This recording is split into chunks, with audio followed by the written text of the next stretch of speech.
For more, we turn to roll call columnist Jon Allen in Washington. Okay, John, on the Senate Intelligence Committee decision to investigate whether the Trump campaign had contact with Moscow, is this going to loom over his entire presidency?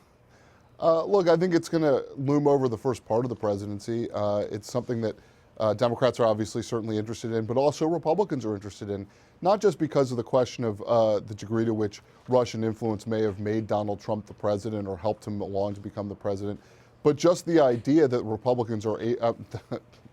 Russians are able to interfere in the elections is something that a lot of Republicans are concerned about as well. You hear that from Marco Rubio, the senator from Florida, among others.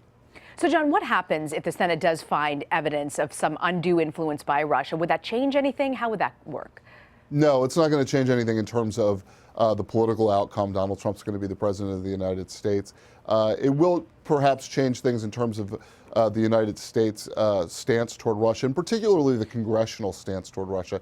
Obviously, Donald Trump has a much different view of relations with Vladimir Putin than pretty much the entire rest of the establishment in the United States. And that will play out from Congress. He's going to get pushed from Congress to be tougher on Russia than he wants to be, and may even be faced with Russia sanctions legislation that he would have to decide to sign or veto. I want to ask you about the tension between congressional Democrats and FBI Director James Comey.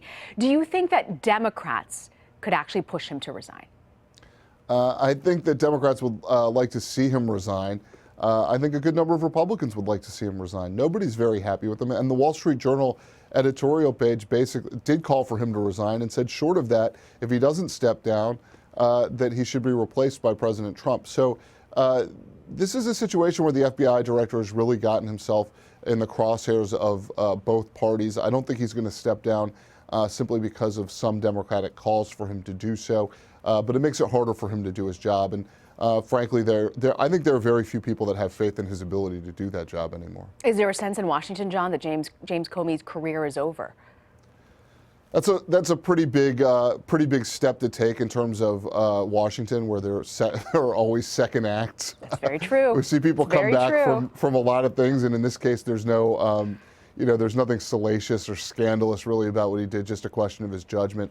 People who exercise poor judgment frequently come back.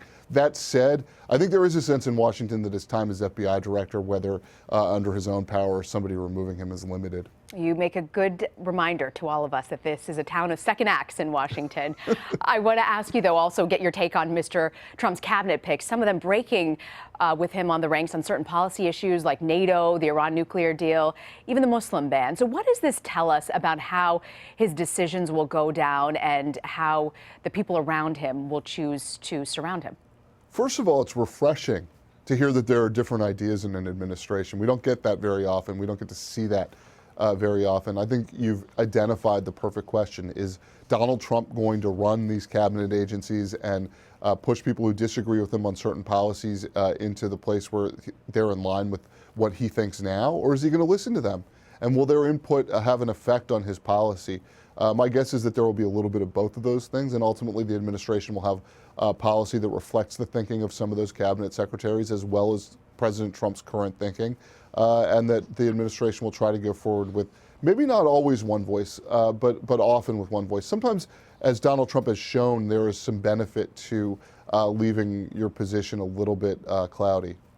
Jon Allen from Washington, good of you to join us this weekend, John. Thank you. Take care, Rena.